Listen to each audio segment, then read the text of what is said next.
இப்போ ஸ்கூல் பக்கத்தில் இருக்கிற அந்த டாஸ்மாக் எல்லாம் கொஞ்சம் க்ளோஸ் பண்ணியிருக்காங்க.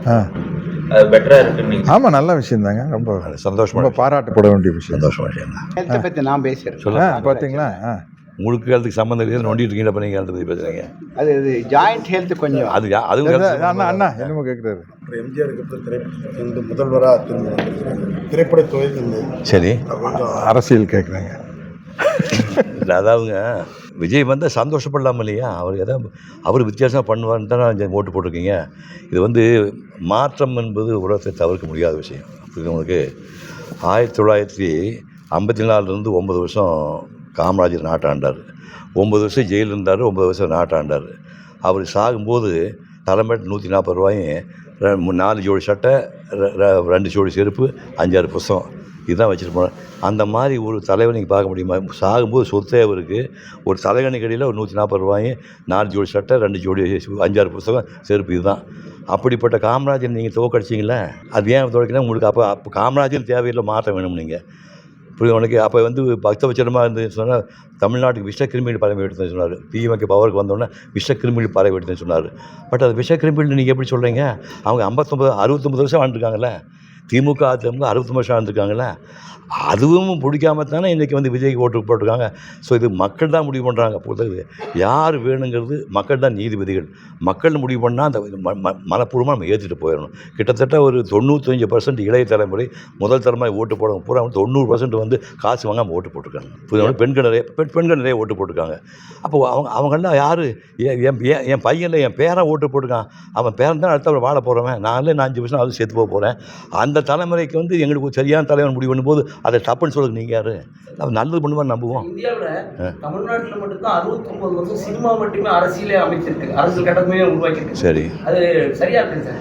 அது சரியா துறை சேர்ந்தவர்கள் மட்டுமே அரசியலே அமைச்சிருக்கு சார். நீங்கள் காந்தி காலத்திற்கு அது முந்தின காலத்தில் அரசியல் தலைவர்களுடைய தாக்கம் ஜாஸ்தி இருந்தது. நாட்டு விடுதலைக்காக பாடுபட்ட தாக்கம் ஜாஸ்தி இருந்தது. அதுக்கப்புறம் மக்களை ஈர்த்தவங்களே க்ளோஸ்அப்பில் சினிமாக்காரங்க தான். இப்போ நம்மளுக்கு நாடு சுதந்திரம் முடிஞ்சப்போ பார்த்தீங்கன்னா என்டி ராமாவாகட்டும், எம்ஜிஆர் ஆகட்டும், சிவாஜி ஆகட்டும், ஜெயலலிதா ஆகட்டும் க்ளோஸ்அப்பில் வர்றாங்க அவங்க. ஸோ இவங்க தான் மேட்னி ஐடியல்னு சொல்கிறீங்களா, இவங்க ஐடியல் ஆகிடுறாங்க. ஸோ இவங்க அந்த படத்தை வழியாக சொல்கிறதும் வெளியே சொல்கிறது ஜனங்களுக்கு ரொம்ப பிடிக்குது. அதனால தான் அவங்களுடைய ஸ்டார்டிங்லேருந்து பாருங்களேன். இப்போ கருணாநிதியும் அண்ணாவை சினிமாவுக்கு வசனம் எழுதுனது தானே, நேரடியாக சினிமாக்குள்ளே வழியாக தான். சினிமாவுக்கு பல ஒரு வேலைக்காரி படத்துக்கு வசனம் எழுதுனது தான். அதுமாதிரி கலைஞர் வசனம் எழுதுனது தான். இன்னும் சொல்லப்போனால் அவர் காகித பூவை என்னமோ படம் நாடகம்லாம் ஒன்று நடிச்சிருக்காரு. மனோரமா கூட கலைஞர் நாடகம்னு நடிச்சிருக்காரு. பேசிக்கலி நடிகர் வந்தவர்.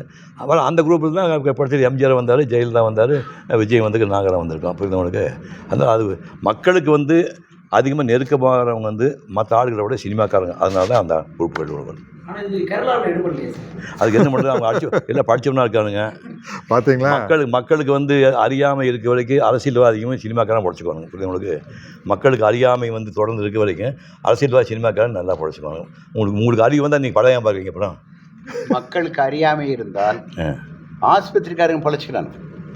அப்படி வரீங்களா? என்னென்ன தண்ணி போட்டால் தப்பு வரும், போடுறேன்ல, இங்கிட்டு வர்றேன்ல, ஹெல்மெட் போடுறது இல்லை. அப்போ உங்களுக்கு தண்ணி போட திறந்து வச்சு நல்லது அடிக்கடி பேஷண்ட் வருதுக்கு அப்படி சொல்லலை. என்ன சொல்கிறீங்க? என்ன வேணா பண்ணு, தண்ணி போடு, ஹெல்மெட் போட வேண்டாம், ஸ்பீடாக ஓட்டு, நான் இருக்கேன்டா பார்த்துக்க. அதான் அயோக்கியம் பண்ணுங்க, காப்பாற்றினா இருக்கேன். இந்த மாதிரி ஒரு ராஜா இந்த ஒரு டாக்டர் என்ன கிரியா உங்களை நம்பித்தான் நான் ஆஸ்பத்திரி நடத்துகிறேன். பாரியா டேஞ்சரான ஆள் பாருங்க, இதெல்லாம் நம்பிடாதீங்க பாருங்க. நீங்க ஒழுங்கா இருந்தா உங்களுக்கு ஆஸ்பத்திரி தேவையில்லையா? அமெரிக்காவில் டிரைவிங் ரைட் சைடுங்க, ஆமா தெரியும். இங்கிலாந்துல டிரைவிங் லெஃப்ட் சைடுங்க, ஆமா. இந்தியாவில் டிரைவிங் சூசைடுங்க. அவரவர்கள் பேசும் வார்த்தை அவரவர்களுக்கே சொந்தமானது, அடுத்தவர்களுக்கு அல்ல. நான் ஒரு டாக்டருங்கிற முறையில் நீங்க கேட்ட கேள்விக்கு பதில் சொல்லிடுறேன். WHO உலக சுகாதார நிறுவனம் வாட் இஸ் ஹெல்த் அப்படின்னு டிஃபைன் பண்ணியிருக்காங்க. Physical health, mental health, spiritual health. கடவுள் போய் கும்பிடுன்னு சொல்லலை. அவனாக இருக்கட்டும், நானாக இருக்கிறேன். இதுவும் கடந்து போகும். நீங்கள் சொல்வீங்கல்ல, இதுவும் கடந்து போகும். இந்த மனோ பக்குவம் இருந்ததுன்னா கவலை வராது. கவலை வந்தால் தான் தண்ணி போடுறீங்க, கவலை வந்தால் தான். சார், குழந்தைகள் நீங்கள் தானே பெற்றீங்க, இந்த குழந்தைகளை காப்பாற்ற வேண்டிய வேலை யார்? உங்களுது. அவன் செல்ஃபோனில் பேசுகிறான்னா, ஸ்மார்ட் ஃபோனில் பேசுகிறான்னா, கஞ்சா. நீ உங்கள் குழந்தை மேலே அக்கறை இல்லைன்னா 3வது மாடிலேருந்து கீழே விழுகுது. கஷ்டப்பட்டு வளர்த்த நீங்கள் எப்படி குழந்தைகள் வளர்த்திருக்கீங்க? வணக்கம். எப்படி வளர்த்துருக்கீங்க? நான் வளர்க்குறேன், என் பொண்டாட்டி தான் வளர்த்தான்.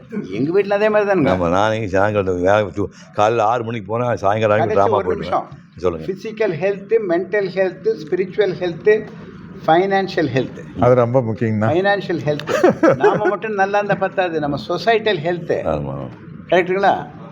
இத்தனையும் இருந்தால்தான் அப்போ ரெப்புடேஷன் ஹெல்த். உங்களுக்கு ரெப்புடேஷனே குறையிலையே. ஆதி காலத்துலேருந்து உங்கள் பேர் எந்த பேரும் கெடலையே. என் பேர் அதே மாதிரி கெடலை. நான் நல்ல டாக்டருங்க, நீ நல்ல ஆக்டருங்க, நல்ல தலைவருங்க. எப்படின்னு தலைவர் எப்படின்னு தலைவர் சொல்ல வேலையே. தேங்க்யூ. முடிச்சிடலாமா? தேங்க்யூ ராஜா. முடிஞ்சாச்சுங்க.